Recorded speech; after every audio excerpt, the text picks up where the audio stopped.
negara Islam. Ya. Hari ini kita akan bicara terkait dengan hubungan antar umat beragama.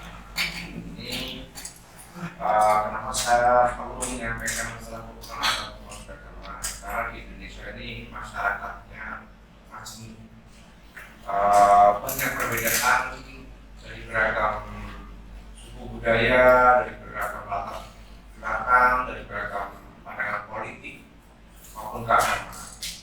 Hal inilah yang menjadikan Indonesia ini sangat unik, bervariatif, dan juga kalau dalam pandangan orang lain ini sangat membahayakan. Kenapa? Perbedaan yang muncul ini bisa memicu adanya perpecahan, juga bisa memicu adanya permasalahan yang timbul nantinya. Nah, berkaitan dengan perbedaan antar agama ini, terkadang kita terlalu fanatik saat berlebihan dalam memahami agama kita, sehingga dengan demikian kita itu tidak memberikan rasa hormat kepada yang lain. Ini jadi permasalahan selama ini di kehidupan Indonesia, apalagi terkait masa-masa yang lalu itu ada meledakan tempat-tempat ibadah, kemudian keributan antar umat beragama, dan juga beberapa fenomena-fenomena yang kurang baik lagi. Terkait masalah hubungan antar umat beragama ini, sebetulnya Islam sudah mengatur dengan jelas, dengan detail bahkan. Bahkan ini yang mungkin kita tidak pernah pelajari. Ternyata dalam agama Islam itu ada aturan-aturan yang membangun hubungan antara umat Islam dengan non-Muslim. Bahkan dalam dalil-dalil yang ada di dalam Al-Quran maupun hadis, kita jelas-jelas sekali diperintahkan untuk hak minan nas tanpa memperhatikan perbedaan agama, tanpa memperhatikan perbedaan ras, tanpa memperhatikan perbedaan agama. Tujuannya apa? Supaya kita arofu, supaya kita semua ini saling menyayangi, saling memahami, saling mengerti. Ini harapannya apa yang disampaikan dari Al-Quran maupun hadis bisa membuat kita semakin sejahtera dan membuat kita semakin bahagia, tidak ada konflik, tidak ada permasalahan satu umat dengan yang lain. Tahun 1990 berapa itu juga terkait masalah di Medan, juga terkait masalah konflik antar suku dan antar agama. Kalau di Medan itu terkait antara umat Islam dan Kristen, dipicu oleh kesenjangan sosial. Ada kesalahpahaman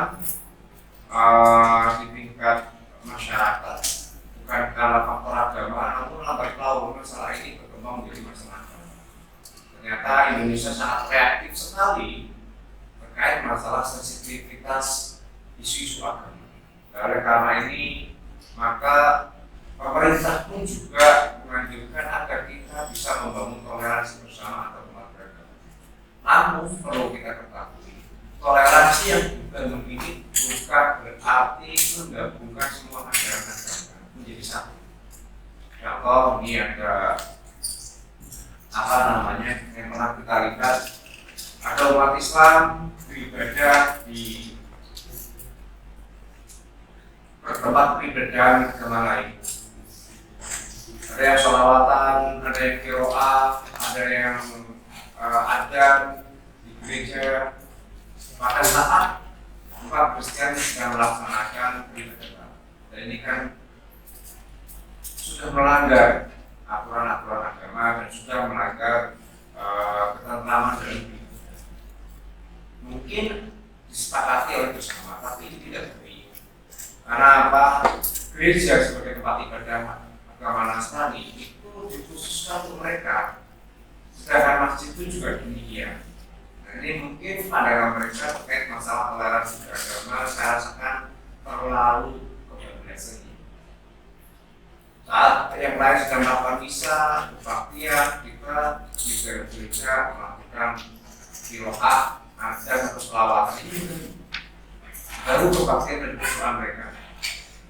Coba kalau kita sedang melakukan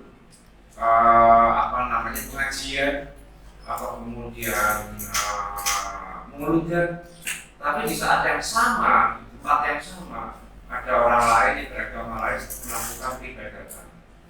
Kalau cara lakukan asalnya dengan cara kita, tapi kita tidak mau kan? Nah ini yang harus kita lakukan. Nah, terkait masalah kerukunan antar umat beragama, saya ingin tanya kepada Anda. Pernahkah Anda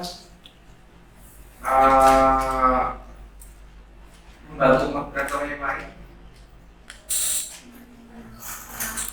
Pernah? Pernah. Dalam hal apa? Nguruni. Dalam hal apa?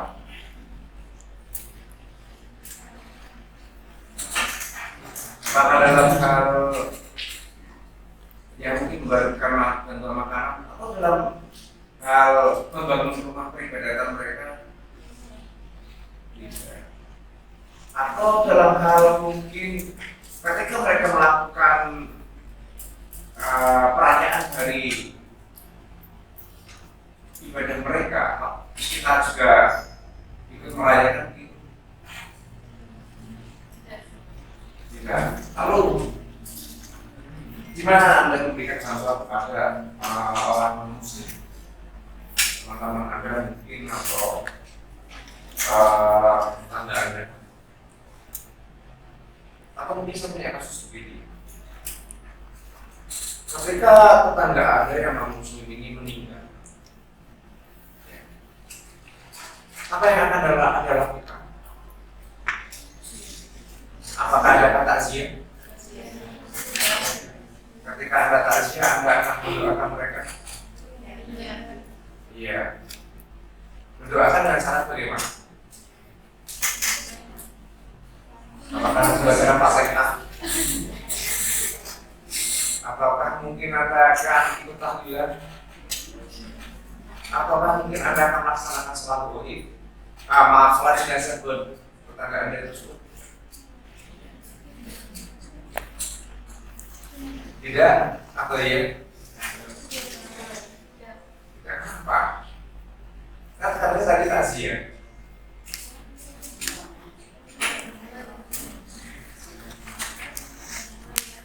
Umpamanya ya non muslim meninggal,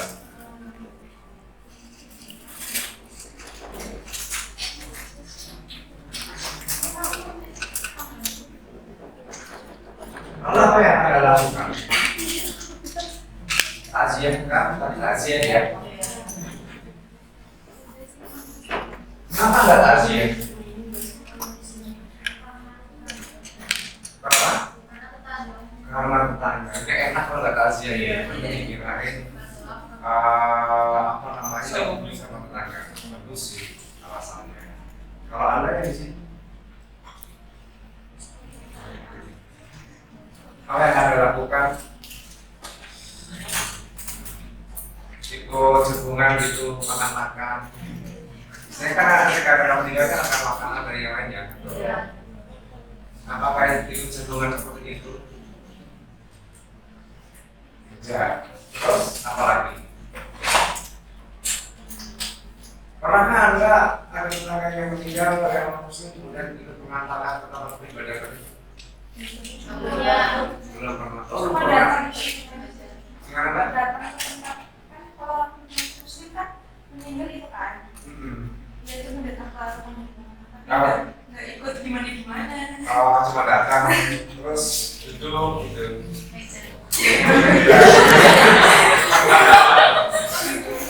Jangan sungguh. Iya benar ya, memang ada kayak gitu ya. Dan kemudian duduk. Tapi ketika Anda bertemu dengan keluarga mereka, apa yang Anda sampaikan? Berduka cita. Innalillahi wa inna ilaihi raji'un itu kan? Iya nggak? Iya atau enggak? Tidak, iya. Ya tidak, ya tidak iya. Gimana ini? Mau mengatakan innalillahi wa inna ilaihi raji'un enggak? Sekarang mulai ragu. Hah? Ini tidak. Alasannya kenapa Mas kalau tidak? agama Muslim. Ya, jadi tidak mengatakan nilai-nilai lagi bagi nilai Rasul. Kalau yang sini mengatakan kan? Bila berhati Oke, tidak mengatakan nilai-nilai bagi nilai Rasul. Kemudian akan mendoakan enggak? Mendoakan. Apakah versi mereka? Mamanya kaum Muslim, mamanya harus begini. Atau mungkin ya Allah bukan dosa-dosa mereka gitu. Salat jenazah enggak? Sih kenapa enggak salat jenazah? Oh beda.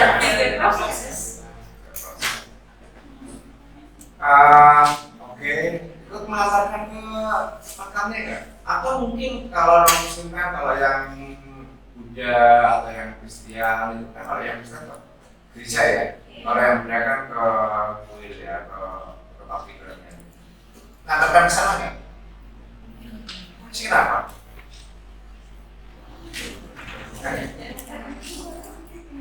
Kenapa?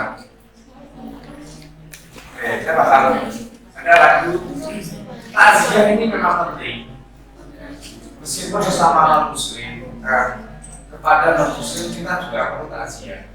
Takziah itu bukan berarti datang ke sana itu melatih, berdoa tidak. Tetapi sebagai ungkapan kita belasungkawa kepada tetangga kita, perhatian kita kepada atas musibah yang diterima itu tidak masalah. Ini tidak berkaitan dengan keagamaan dan ini tidak bertentangan dengan agama. Ketika Anda mendengar tetangga Anda meninggal, kemudian mengatakan innalillahi wa inna ilaihi raji'un, itu juga tidak masalah, karena itu tidak berkaitan dengan keyakinan. Karena setiap segala sesuatu itu akan mengalami kematian kan. Nah, coba kalau kucingnya mati, innalillahi wa inna ilaihi raji'un, ya kan? Kepada manusia pun juga tidak masalah, meskipun berbeda keyakinan. Itu yang pertama. Yang kedua, membantu. Membantu di sini bisa berarti Anda menolong membuatkan layos, kemudian mengeluarkan makanan, itu makan, minum juga nggak masalah. Kemudian menemani tetangganya juga nggak masalah. Sama mengatakan, aku tuh berbeda sungkawa ya, semoga kamu tabah. Itu tidak ada masalah. Tapi yang bermasalah ketika Anda mendoakan, karena sudah berkaitan dengan keimanan. Dan keimanannya mereka dengan kita berbeda. Apalagi sampai mensolatkan jenazah, itu versi yang sangat salah sekali. Jangan dicoba di rumah ya. Namanya Anda mencoba di situ atau diduduki sama orang lain. Ini orang non Muslim kenapa disolati? Ya kayak gitu. Termasuk ketika Anda mengantarkan mereka dan meninggal ini ke rumah peribadatannya masing-masing ataupun ke kuburannya masing-masing, itu tidak masalah, karena ini tidak berkaitan dengan keyakinan Anda dan keyakinan mereka. Meskipun tujuannya adalah rumah ibadah, tapi ini sifatnya adalah sifat muamalah ablun minan nas. Menggotong itu kan hanya sebatas kaitannya dengan kebaikan bersosialisasi bermasyarakat kan, bukan masalah ibadahnya. Ini tidak masalah mengantarkan ke tempat kuburannya maupun ke tempat ibadahnya masing-masing. Nah, perlu Anda ketahui hal-hal seperti ini kadang kita tidak sadari, karena mungkin kekurang pengetahuan kita terhadap keyakinan kita, terhadap agama kita, hanya kita jadi serba salah kaprah, serba salah tingkah, terutama ketika berhadapan dengan area atau wilayah keyakinan kita. Dan terkadang karena kita merasakan itu nggak masalah sih. Contoh berkaitan dengan mengucapkan selamat Natal, mengucapkan hari Valentine, mengucapkan hari Paskah. Ini dalam konteks keyakinan agama kita dikatakan tidak diperbolehkan. Karena apa? Ketika kita mengucapkan selamat Natal, artinya kita juga mengimani bahwa Yesus Kristus itu dilahirkan pada tanggal 25 Desember, dan itu juga lahirnya Yesus Kristus. Kalaupun Anda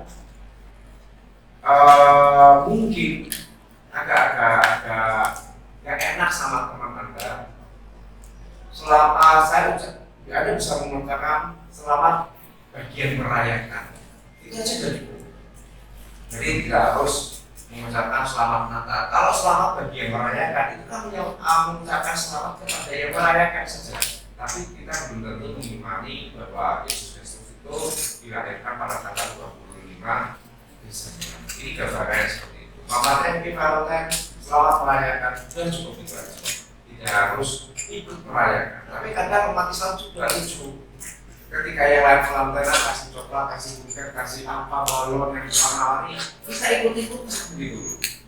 Dari kasih sayang, padahal dalam ajaran Islam, dari kasih sayang itu bukan hanya 14 atau 15 Februari, tapi dalam ajaran Islam, hari kasih sayang itu every time, setiap hari, setiap waktu. Maka saya juga heran ketika ajaran Islam mengikuti ajaran atau tradisi Valentine, berarti tiap hari dia tidak pernah menebarkan kasih sayang. Karena dalam ajaran Islam, umat Islam diwajibkan menebarkan kasih sayang itu setiap saat. Dan itulah keutamaan umat Islam, dan itulah yang membedakan antara umat Islam dengan umat yang lain. Ya, jadi bukan hanya pada masa-masa Valentine kita tidak. Kemudian coba kita lihat bersama-sama bagaimana sih pandangan Islam terhadap toleransi. Kita tahu bahwa Islam itu adalah agama yang rahmatan lil alamin, bahwa agama yang penuh kasih sayang. Cuma berbedanya ini, ketika kita bicara lil alamin ini, lil alamin itu terkait untuk semuanya, bukan hanya sebatas untuk umat Islam saja, bukan hanya sebatas untuk orang-orang di negara muslim, tidak, tetapi untuk segala sesuatu makhluk Tuhan. Maka ini mendapatkan keberkahan dari kebaikan agama Islam itu sendiri. Kita juga tahu bahwa Islam itu diturunkan oleh Allah dan berlaku secara universal. Oleh karena itu, maka kita tidak bisa membedakan satu sama lain hanya karena masalah hubungan sosial saja. Boleh ketika kita dalam masalah agama menjaga diri, membatasi diri dengan yang lain, atau artinya berbeda dengan yang lain, tapi dalam masalah sosial kita tidak diperbolehkan seperti itu. Lakum dinukum balik itu sangat jelas, bagimu agamaku, bagimu agamamu dan bagiku agamaku. Intinya kita wahai Islam dan tidak ada paksaan dalam beragama. Artinya masalah keyakinan itu individualistik. Dan kita wajib fanatik dalam masalah keyakinan kita. Tetapi dalam masalah sosial, kita tidak boleh individualistik. Kita harus inklusif. Kita juga harus membuka tangan kita juga harus membuka perhatian kita kepada masyarakat yang lain yang berbeda latar belakang dan berbeda keyakinan. Islam mengakui dan memberikan kenyataan pluralitas bahwa Tuhan itu menciptakan hambanya itu dengan variatif, dengan berbagai macam latar belakang dan berbagai macam keyakinan. Dan itu memang suatu kita tidak bisa menghindari kan gimana sih seandainya kalau satu agama kita tidak bisa, karena itu memang sudah keputusan Allah. Dan karena manusia itu cenderung variatif, maka keyakinan pun juga berbeda.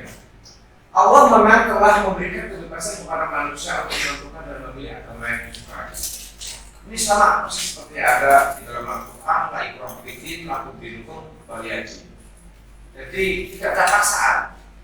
Maka dalam masalah keyakinan, sesama muslim pun kalau kita berbeda tidak boleh dipaksakan. Yang Muhammadiyah tidak boleh memaksakan pada NU, yang NU tidak boleh memaksakan pada Muhammadiyah. Termasuk isu masalah haji. Banyak problematika ini saat terlihat di masyarakat. Ada yang mengatakan hajinya itu hari Minggu, ada yang mengatakan hajinya itu hari Senin. Nah, saya juga bingung juga ini Pak, asal muasalnya berbeda itu dari bagaimana. Kalau bagi saya, dalam pandangan saya, yang penting saya berpegang pada Al-Hajj Arafah. Al-Hajj Arafah tahaju ala kata berarti kita mengukurnya haji itu ketika bermukim di Arafah itu mulai kapan. Dan ini yang menentukan adalah pemerintah Arab Saudi karena di sana memiliki hisab ru'yahnya sendiri. Jadi agak berbeda mungkin. Tapi yang demikian kita mengikuti keputusan bersama pemerintah, baik itu dari pemerintah Arab maupun pemerintah Indonesia. Kita ikuti saja semuanya. Islam mengajarkan saling istiqomah berpegang teguh kepada keyakinan masing-masing. Ya, memelihara kemurnian akidah tauhidiyah di tengah-tengah interaksi antar umat beragama. Islam juga menjadi pelopor sikap menghormati demi kerukunan dan perdamaian kehidupan manusia yang beragama. Jadi Islam mengatur itu, mewajibkan itu. Bahkan bukan hanya sebatas menghormati saja, tetapi kita diwajibkan untuk saling mengasihi sesama umat manusia. Tidak peduli itu orang yang beragama, bahkan kepada orang yang tidak beragama pun kita wajib untuk menyayangi dan mengasihi. Konteks bahwa kita wajib tolong-menolong itu tidak melihat agamanya apa tidak. Umpamanya ada orang kecelakaan, kemudian tanyakan agamamu apa? Islamnya tak tolong. Agama apa? Nasrani. Oh, maaf ya, kita tidak seagama. Itu tidak boleh. Dalam kaitannya masalah kemanusiaan, itu tidak ada kaitannya dengan agama. Dan semuanya harus berlaku di sini. Kalau menolong, perhatian, kasih sayang itu di konteks wilayah kemanusiaan. Kaitannya dengan kehidupan sehari-hari, kaitannya dengan muamalah, kaitannya dengan sosial. Ini tidak ada kaitannya dengan ibadah. Ya maaf, dengan keyakinan. Tetapi ketika kita membantu orang lain itu juga ibadah. Ibadah beri makhluk, ibadah tolong menolong, ibadah berbuat baik, amal sholihah ada di konteks ini. Kita memberikan makan, kita memberikan sedekah, tidak masalah. Kayak seperti kemarin ketika kita sedang berpuasa, ya kan? Saya lihat banyak di daerah Tegal ini berbagi takjil. Enggak peduli yang menerima itu orang muslim, enggak peduli yang menerima itu orang muslim, enggak peduli. Tetapi ini demi kebahagiaan bersama. Ini enggak masalah. Bahkan saya juga melihat keterlibatan umat beragama yang lain. Mereka memborong takjil kemudian membagi-bagikannya juga. Ini suatu yang tidak, suatu yang bagus. Supaya apa? Supaya kita tidak ada konflik, supaya kita bisa hidup berdampingan dengan mereka. Karena kalau kita hanya berfokus pada keyakinan kita, kemudian kita paksakan kepada yang lain, tentu akan jadi masalah. Dan ini akan menimbulkan perpecahan, dan ini juga akan menimbulkan kekacauan yang dilarang dalam agama Islam. Kemudian dalam kaitannya masalah kerukunan umat beragama ini, pandangan perilaku kita, kasih sayang kita itu harus berasal dari kesadaran yang bukan dipaksakan.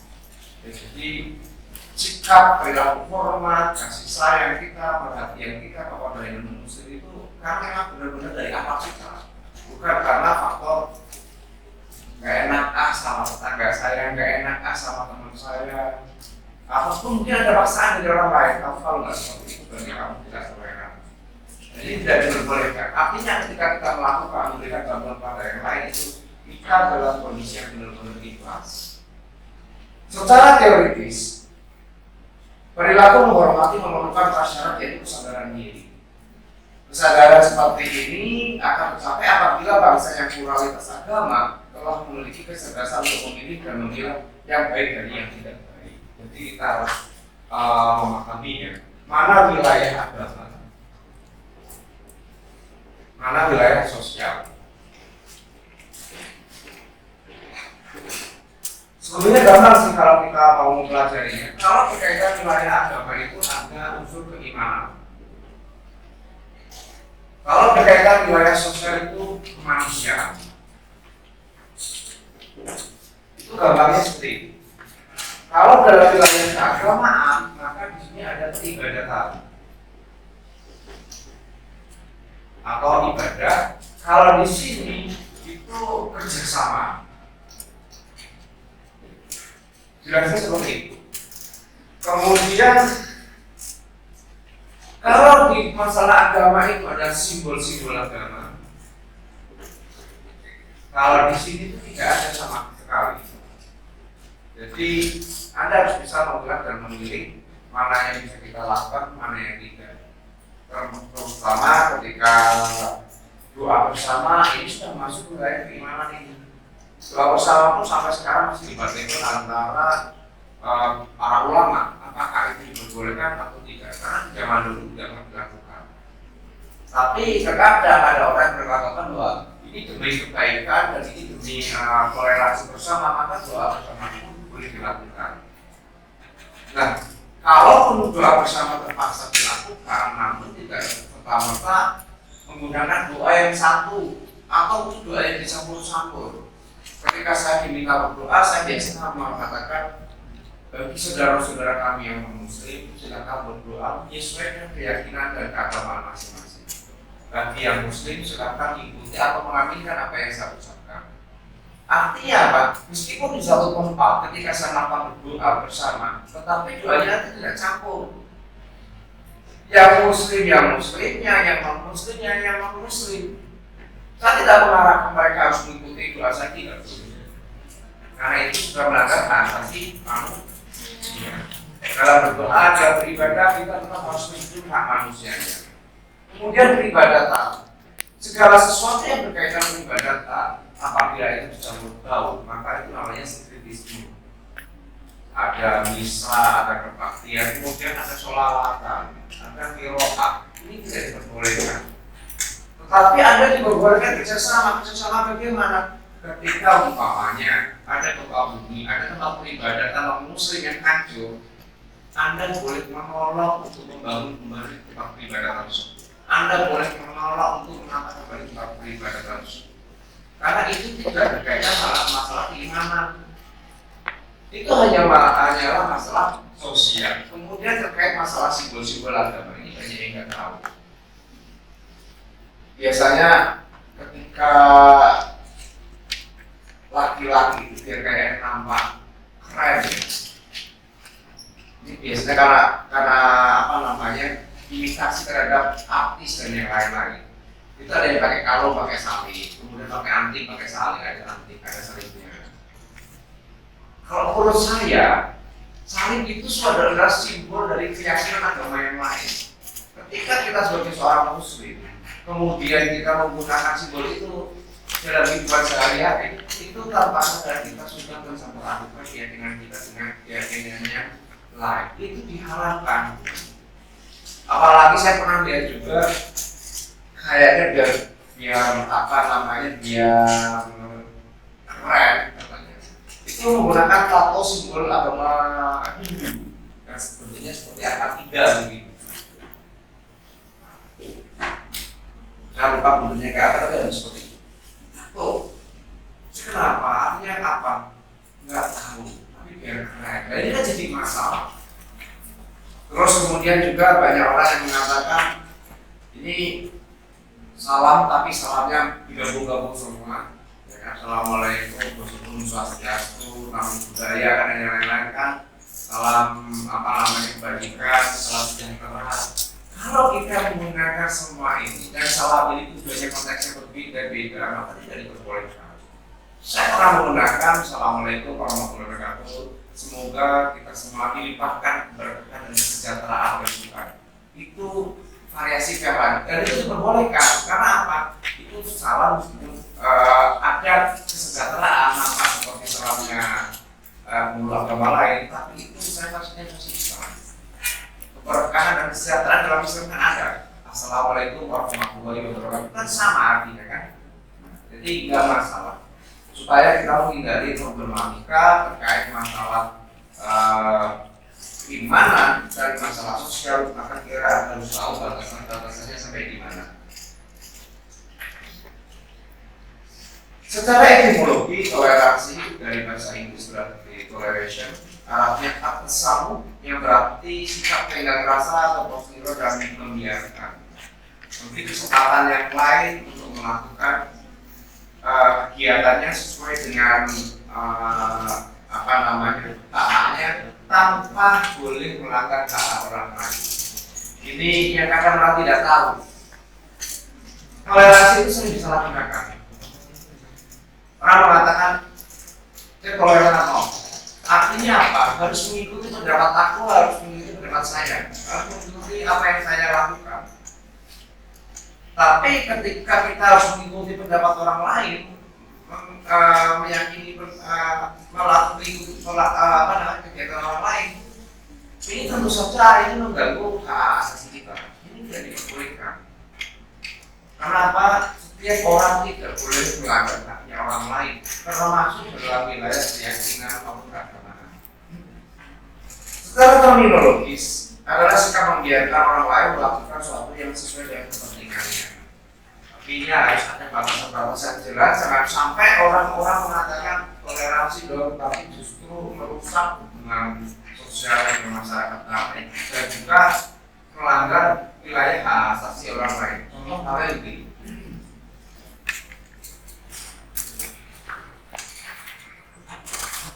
Umpamanya ada di kos-kosan dengan kamarnya yang ada lebih dari 1-2. Pada saat itu Anda sedang sakit gigi atau sakit perut, ada di sini. Tetapi teman Anda di sini sedang merayakan ulang tahun. Teman Anda merayakan ulang tahun. Karena merayakan ulang tahun, hari yang spesial, maka dia melakukan konser musik di sini. Musiknya mengganggu sampai kedengaran dari sini. Ada teman-temannya datang, ramai, kemudian main PS, sepak bola, sampai teriak-teriak, agitatif semangat, gitu kan. Dan ketika Anda menegur ini, Mas, tolong dong kecilkan volumenya, jangan rame-rame saat sakit perut, sakit gigi, kompleks lah ini, nggak enak ini. Dia mengatakan, tolong ya, saya kan main musik, main apa di ruangan saya, hormati dong toleransi saya. Ini yang tidak baik, ini tidak diperbolehkan. Karena konsep toleransi ini boleh melakukan apa yang menjadi kepentingannya, namun tidak boleh mengganggu orang lain.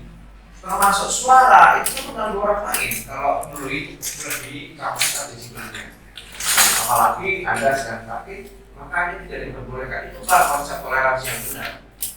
Toleransi yang benar itu adalah saling memahami kebutuhannya masing-masing dan membiarkan orang yang lain untuk melaksanakan kegiatannya, tapi juga harus memiliki kesadaran bahwa kegiatan itu tersebut punya batasan tertentu sehingga tidak boleh mengganggu kenyamanan ataupun juga ketenangan masyarakat di sekitarnya. Ini tidak diperbolehkan. Kalau toleransi adalah membiarkan segala sesuatu secara bebas, toleransi itu namanya. Dalam Ian Webster American Dictionary, arti toleransi artinya liberty to work the opinions of others, yaitu memberikan kesempatan atau membiarkan orang lain punya pendapat. Passion itu artinya bersabar dengan perilaku orang lain. Ya, ketika orang lain melaksanakan kegiatannya, orang lain melakukan apa keinginannya, itu silakan, selama itu tidak mengganggu orang yang lainnya juga.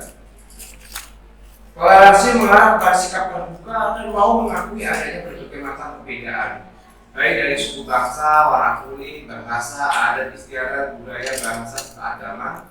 Ini semua merupakan hikmah dan sunatullah yang sudah dijadikan sunatan Allah, seperti dalam surat Al-Hujurat ayat 13. Jadi memang Allah menciptakan manusia, bukan manusia saja itu bermacam-macam. Ada yang kulit merah, ada yang kulit putih, ada yang kulit kuning, ada yang kulit hitam, ya kan? Ada yang kulitnya sawo matang seperti kita.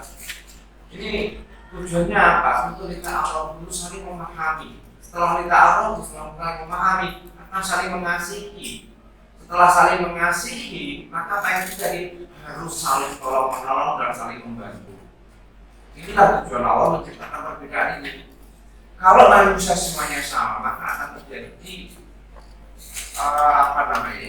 jadi manusia itu tidak akan saling membantu karena sama kualitasnya, sama kemampuannya, dan ketika sama maka tidak membutuhkan orang lain. Kalau tentu saja ketika manusia tidak membutuhkan orang lain, maka eksistensinya akan semakin tetap punah. Namanya laki-laki tidak membutuhkan perempuan, perempuan tidak membutuhkan laki-laki, maka nanti tidak ada proses perkembangbiakan. Ketika tidak ada proses perkembangbiakan, maka manusia akan tetap punah. Yang lain sudah punya keahlian, punya uang semua. Tapi kalau tidak ada salah satu yang miskin, yang mana bisa menjual atau memproduksi makanan, maka ya orang lain akhirnya tidak bisa makan dengan baik. Karena bisa menyediakan makanannya sendiri. Dan tentu saja ini nanti manusia akan stres karena merasa hidup sendiri. Dan ketika manusia stres merasa hidup sendiri, maka mereka akan melakukan hal yang tidak baik atau yang melanggar aturan agama. Jika demikian akan timbul kekacauan di antara mereka. Bila disebut toleransi antara umat beragama, maka artinya adalah bahwa masing-masing umat beragama membiarkan menjaga suasana kondusif bagi umat agama lain untuk melaksanakan ibadah dan ajaran agamanya tanpa dihalang-halangi. Inilah toleransi yang dimaksud dalam Islam. Jadi dalam ajaran agama seperti yang disampaikan oleh Rasulullah, kita tidak boleh mengganggu keyakinan umat yang lain. Bahkan kalau salah hadisnya pertama dalam kaitan agama, kita hukumnya haram untuk mengolok-olok Tuhan keyakinan yang lain. Tidak boleh membuli, tidak boleh mengolok-olok, tidak boleh menistakan Tuhan. Umpamanya kepada yang muslim, Tuhan itu kayak Tuhan, tidak boleh. Tuhannya pas seperti itu, tidak boleh. Kemudian tidak boleh menyalahgunakan simbol-simbol yang digunakan oleh agama lain. Mencoret-coret simbolnya, kemudian merusak simbolnya, itu tidak diperbolehkan. Ketiga, tidak boleh merusak peribadatan orang lain. Contoh mungkin kalau Anda kembali itu kan biasanya kan ada sesajen kan. Kemudian ada iseng, sajen apa ini? Orang kok percaya kayak ginian? Itu tidak diperbolehkan karena itu akan menimbulkan pertengkaran antar umat beragama. Saya pernah kembali saya lihat apa ini? Saya tanyakan. Tadi itu ada makanan, ada jajan, ada bunga, ada rokok juga. Saya melihat ini sebenarnya buat siapa? Ini buat sesembahan mereka.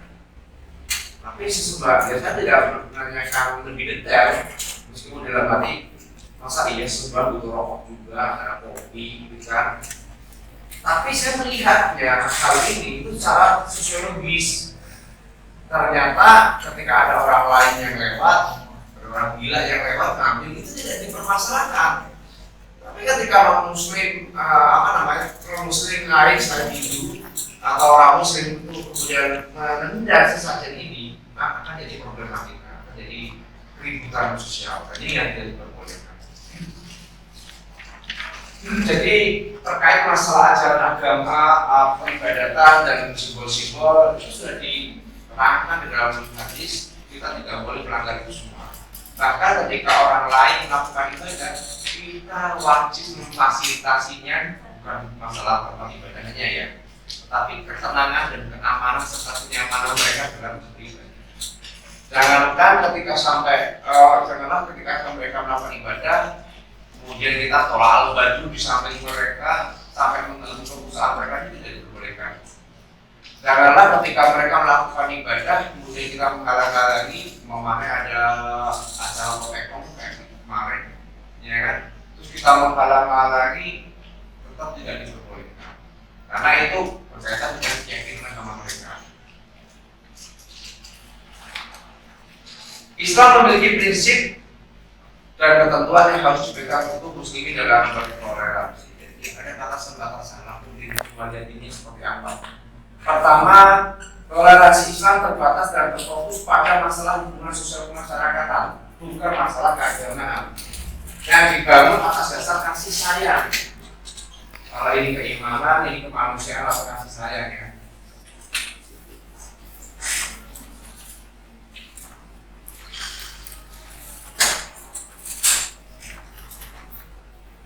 Selama tidak bertentangan dan tidak melanggar ketentuan teologi agama atau Islam. Jadi ketika ini tidak masuk ke wilayah keyakinan itu tidak masalah. Selama ini berkaitan masalah kemanusiaan, masalah kasih sayang itu tidak bermasalah. Bahkan itu sangat dianjurkan sekali. Yang kedua, toleransi Islam di wilayah agama hanya sebatas membiarkan dan memberikan suasana kondusif bagi umat agama lain untuk beribadah menjalankan ajaran agamanya. Jadi umpamanya ya, ketika ada orang lain sedang mau melaksanakan peribadatan atau sembahyang di pura, kemudian ada orang lain mau merusak pura, itu kita wajib melindungi. Jangan sampai, apalagi orang Islam, apa itu yang disembah berhala yang lain, itu kan masalah keyakinan orang lain. Maka kita wajib mencegah orang yang berkehendak untuk merusak peribadatan tersebut, itu sudah satu kewajiban. Karena itu berkaitan dengan masalah keamanan dan hubungan sosial. Bukan Allah Islam menghalangi umat agama lain untuk beribadah menurut keyakinan dan tata cara agamanya, apalagi memaksa umat lain untuk berkonversi atau untuk murtad masuk pada agama Islam. Jadi dakwah itu bukan berarti langsung memaksakan umat lain untuk mengikuti agama Islam, tidak boleh. Dakwah itu sifatnya mengajak, tapi bila hal dengan perbuatan yang lebih baik, bukan dengan paksaan. Ini yang seperti contohkan Rasulullah. Rasulullah tidak pernah mengajak dengan memaksakan, tidak ada. Baik kepada para raja-raja, apalagi kepada umat yang lebih manusia yang lebih lemah ya. Beliau tidak melakukan seperti itu. Bahkan justru Rasulullah cenderung memberikan contoh yang baik. Ini ada satu contoh ketika Rasulullah itu kan punya apa namanya ya? Setiap pagi, siang dan sore itu beliau sering pergi ke pasar. Hanya untuk apa? Menemui seorang buta, pengemis buta. Dan pengemisnya itu beragama Yahudi. Ketika beliau sampai ke pengemis itu, kemudian beliau itu ngobrol dan menyuapi makanan kepada si pengemis tadi. Ini adalah hubungan sosial yang baik. Meskipun pengemis tadi itu mengatakan, ya anak muda, karena dia buta ya, jadi nggak tahu kalau yang di depannya itu Rasulullah. Pengemis itu mengatakan, ya anak muda, kamu orang yang baik. Pesan saya, janganlah kamu dekat-dekat atau mengenal yang namanya Muhammad. Karena Muhammad itu adalah orang yang tidak baik, orang yang sudah merusak keyakinan masyarakat Quraisy. Tentu dia orang yang tidak baik. Padahal yang dikatakan itu adalah Muhammad sendiri. Tapi Rasulullah apa yang dilakukan? Dia cuma tersenyum, tertawa, sabar menghadapi orang tersebut. Sampai suatu ketika berkali-kali dilakukan seperti itu, Rasulullah tidak pernah marah. Jadi ketika berkaitan dengan diri Rasulullah, meskipun dibully, Rasulullah tidak marah. Tapi terkait masalah keimanan, masalah Allah, masalah agama, beliau langsung reaktif. Ini yang membedakan antara kita dengan yang lain. Ketika kita dibully diri kita, kita kan reaktif kan. Tapi ketika agama kita dinistakan, dinodai, kita cuma gini saja. Ini jadi masalah. Nah, ketika Rasulullah meninggal, tradisi menyuapi makanan kepada si pengemis tadi dilanjutkan oleh Abu Bakar. Abu Bakar datang ke pasar, maaf kalau nggak Abu Bakar Umar ya saya lupa. Sampai sahabat ini dilanjutkan, disuapin. Karena cara Rasulullah menyuapi itu beda.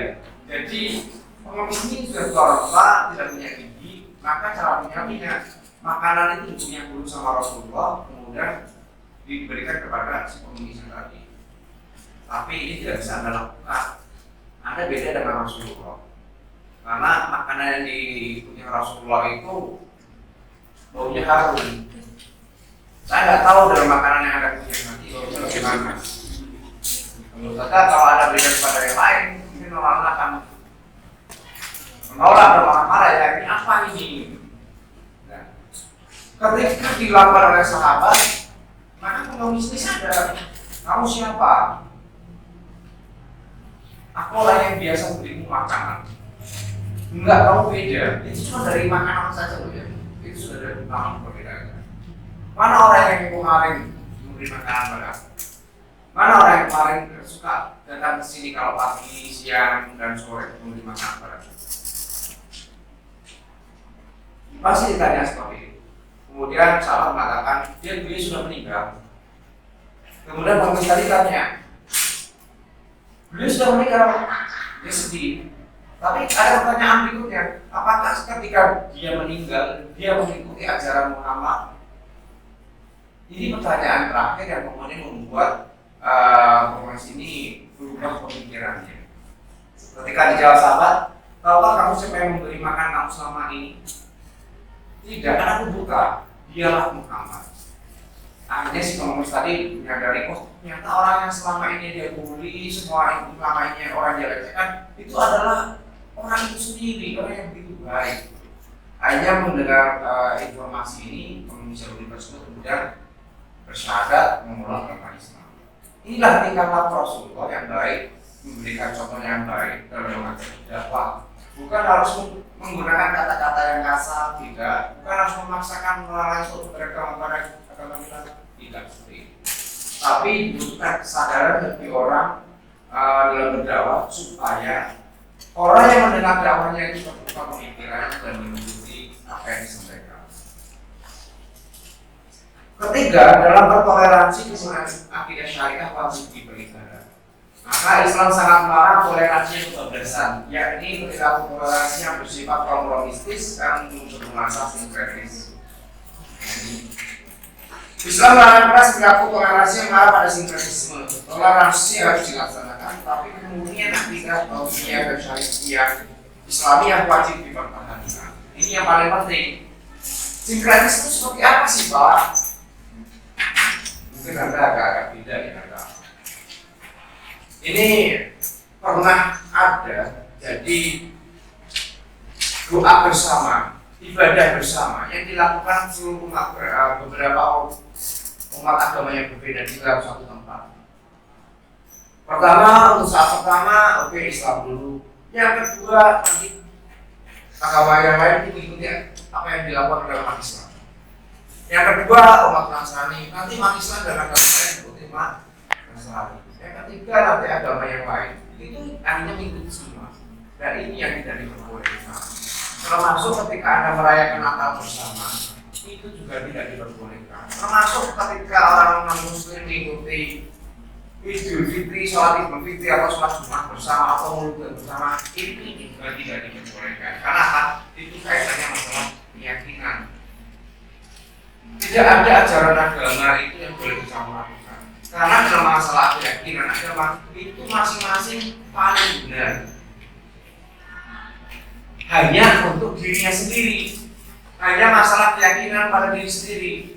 Bukan untuk dipaksakan atau ditunjukkan pada yang tidak diperbolehkan. Ketika berkaitan masalah privat, masalah keimanan ini, karena kita juga harus hati-hati. Fanatik diperbolehkan, namun terlalu fanatik yang bebas dan Oktober biar fanatik terlalu ekstrim itu tidak diperbolehkan. Bahkan dalam agama kita sendiri itu dilarang kita untuk fanatik tanpa alasan yang jelas. Contoh umpamanya ya, di dalam Al-Quran itu kan disebutkan bahwa ada ayat ketika bertemu seorang kafir, maka kita jangan sampai memberikan orang kafir itu bisa lewat jalannya, atau kita harus membunuhnya. Dalam memahami ayat ini, maka tidak boleh semena-mena. Oke, kalau ketemu orang kafir tak bunuh, itu tidak diperbolehkan. Kita juga harus paham konteks kafir itu seperti apa. Konteks kafir itu bukan hanya konteks masalah berbeda agama, tetapi kafir itu juga berarti orang yang membuat kerusakan.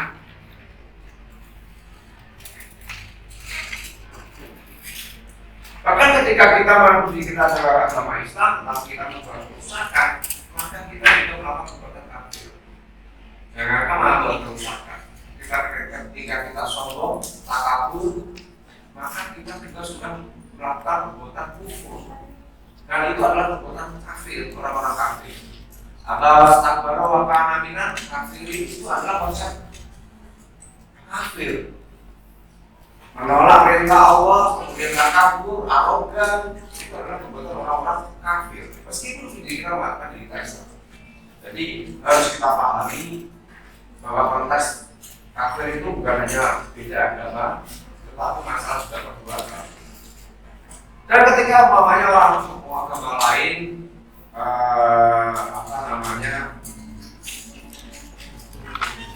karantina bisa diinginkan, merayakan. Dulu ada pernah yang laki-laki jilbab, yang perempuan jilbaban, yang laki-laki jilbab, tapi melakukan kegiatan sama acaranya Valentina, senang-senang. Ini tidak dibolehkan karena Valentina itu mengacu kepada tradisi agama Nasrani. Bertoleransi dan menghormati eksistensi sebuah agama tidak boleh dalam tindakan kesediaan mengikuti sebagian ajaran teologi atau keimanan atau sebagian ibadah agama tersebut. Jadi kita tidak boleh mengikuti keimanan atau peribadatan ataupun mengambil simbol-simbol agama lain untuk kita gunakan pada kehidupan kita. Ini tidak diperbolehkan. Tapi masalah-masalah yang lain tidak berkaitan dengan ini itu diperbolehkan. Mencampur adukkan suatu agama dengan agama lain adalah perilaku kompromistis sinkretis, bukan berarti toleransi antar umat beragama. Itu bukan ciri toleransi umat beragama. Justru itu membentuk agama baru. Justru itu merusak agama yang lain, merusak agama kita dan merusak agama yang lain. Hambatan dalam membangun toleransi adalah kurangnya pengetahuan tentang adanya perbedaan yang menyebabkan orang menjadi egois. Nah, ini jadi masalah. Karena kita memahami pengetahuan kita terhadap agama kita itu minim, dan akhirnya kita fanatik, buta, taklid, tanpa ada dasar yang jelas, maka ini akan jadi masalah tersendiri bagi kita dalam membangun hubungan sosial. Nah, ini kita akan merasa diri kita itu paling benar, paling pintar. Kemudian kita bisa sombong, merasa lebih baik, tempat yang lebih baik. Dan dengan demikian kita tidak peduli dengan orang lain yang berbeda keyakinan dengan kita. Orang yang tidak tahu seperti apa, orang yang tidak tahu bagaimana, itu ibaratnya seperti dia berada di dalam ruang gelap. Sikap dan tindakannya hanya berdasarkan prasangka negatif harus dijauhi. Jadi ketika kita melihat contoh ya, kita punya teman, kemudian teman kita itu non muslim. Kita diundang umpamanya, yuk ke gereja yuk. Ini ngapain? Aku mau ibadah. Apakah kita boleh ke gereja? Mengatakan dia ibadah? Boleh tidak? Boleh. Selama kita semua ke gereja hanya mengatakan saja tidak masalah, masuk pun juga tidak masalah. Tapi ketika kita mengatakan kemudian ikut beribadah di dalamnya, itu yang jadi masalah. Kita mengatakan mereka gereja itu karena untuk kasih sayang, menghormati saja. Saya pernah juga ke gereja beberapa kali. Di gereja saya cuma melihat ornamennya begitu indah, asisten pun yang begitu bagus, kemudian suasananya begitu dingin tanpa adanya AC. Kenapa? Gereja dibangun agak tinggi. Karena bangun agak tinggi dan sirkulasi udaranya bagus, maka gereja itu jadi. Nah ini tidak masalah, karena itu tidak ada kaitannya dengan masalah keimanan dan keyakinan saya. Dan di gereja saya tidak berubah keimanan saya. Saya hanya melihat sesuatu yang indah saja. Orang yang tidak tahu seperti berada dalam ruang yang gelap, sikap dan tindakannya hanya berdasar prasangka negatif atau jauh. Ini kadang kalau kita punya pikiran negatif ya, wong Kristen, wong kaya, wong non-Muslim, dan itu adalah sesuatu yang kemudian mengarahkan kita kepada prasangka yang tidak baik. Itu haram.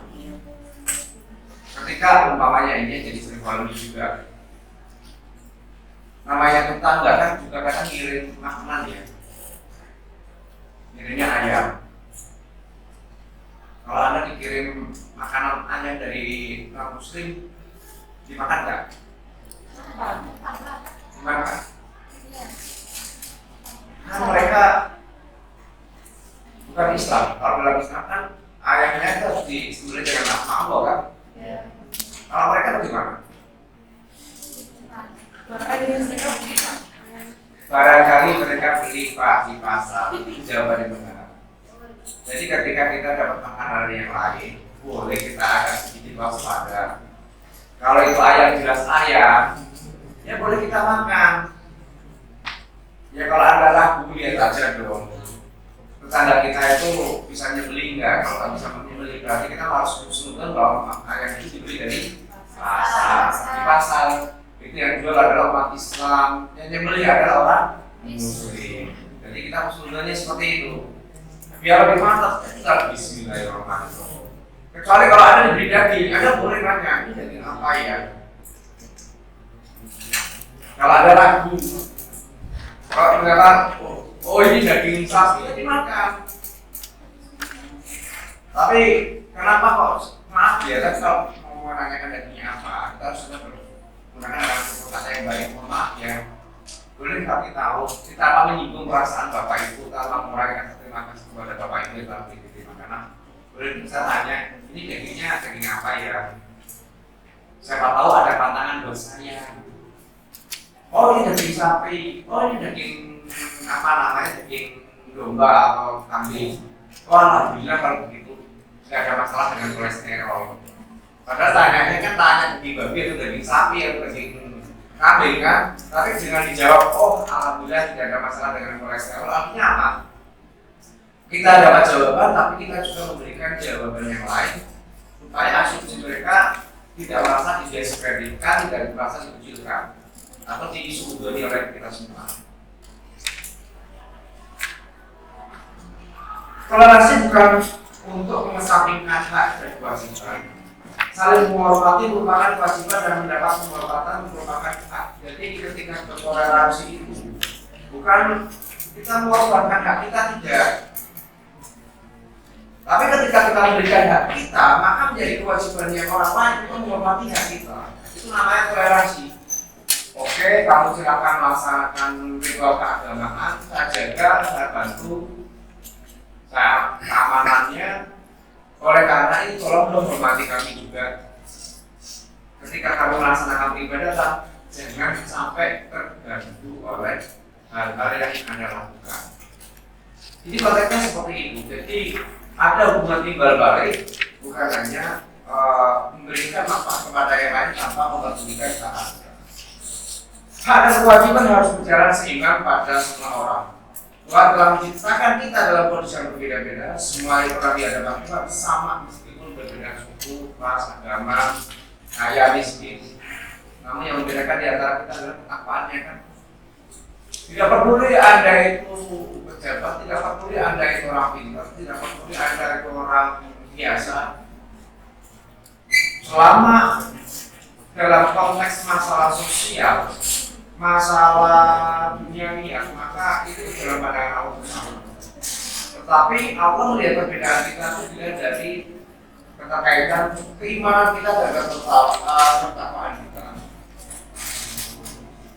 Secara teologis, Islam menyadari dan mengakui adanya pluralitas. Jadi, Al-Quran juga menggambarkan bahwa Allah tidak akan menciptakan manusia itu dalam satu kelompok, tidak. Justru karena itu demi eksistensi atau keberlangsungan hidup manusia itu sendiri.